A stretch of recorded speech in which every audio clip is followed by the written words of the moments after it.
তো কি হয়েছে গতকাল? কি হয়েছে, আমি রান্না বান্না শেষ করে ঘরে আসছি, আমার ছেলে খাওয়া দাওয়া করছে, 1 কিলো ভাত নিয়েছে, ফিরে খাবারটা খেতে গেছে, পরে দেখি আগুন আসছে।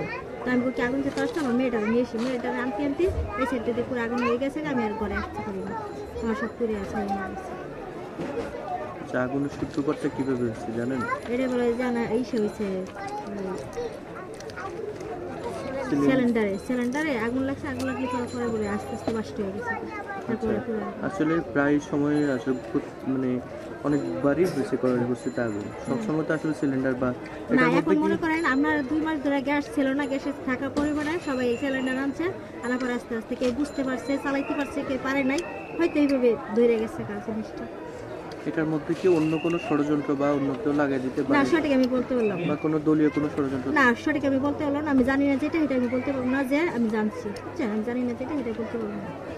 আপনার আসলে কি মানে কেমন ক্ষয়ক্ষতি হয়েছে? আমার ওই যে ঘরের ভিতরে খাট ছিল, টেবিল ছিল, সুটকেস আলমারি ছিল, এইসব ছিল, আর কিছু ছিল না। কিছু নিয়ে বেরোতে পারছেন? না, আমি কিছু দিতে পারি না, সব পুরো ছাই হয়ে গেছে কাজ, পরে খালি সিটে যায় কাপড় চোপড় যা আছে এই পর্যন্তই, আর কিছু না। আপনার স্বামী কি করেন? আমার স্বামী যে সময় যেটা পাই, রিক্সা চালায়, ভ্যান গাড়ি চালায়, যেটা পাই ওটাই করে। আপনি কি করেন? আমি অফিসের টাকা কাজ করি। এই যে ক্ষয়ক্ষতিটা হলো, মানে এখন আপনাদের আসলে কি করবেন? এখন মনে করেন কি করবো, এখন বইয়া থাকি, দেখি আল্লাহ পাক কি করে, নিজে কত একটা কিছু করা লাগবে, এছাড়া আর কোনো গতি নেই। খাবার দাবার বা খাবার দাবার এই যে দিয়ে গেছে, আজকে দিয়ে গেছে, এই খাবারটা এখন বর্তমান এটা কাদের পক্ষ থেকে দিচ্ছে, কারা দিচ্ছে? এটা কারা দিচ্ছে আমি সেটা বলতে পারলাম না, দিয়ে গেছে এটা জানি যে খাবার আসছে, আপনারা নিয়ে খাওয়া দাওয়া করেন, এরপর কে দিচ্ছে বলতে পারলাম।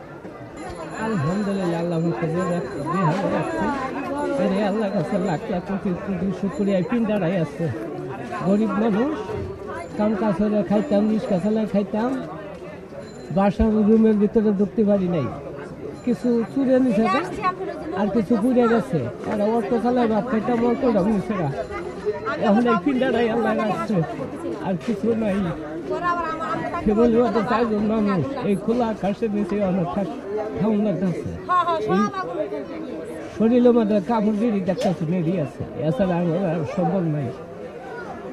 সরকারের বাজার থেকে বলছে আছে, যদি সহযোগিতা হবে তো কিছুটা বেঁচে গেলাম, আর যদি না হয় তাহলে তখন কি হল, আর কই যাবো, কি খাবো, ওই সাথে মাথায় আর ধরে না।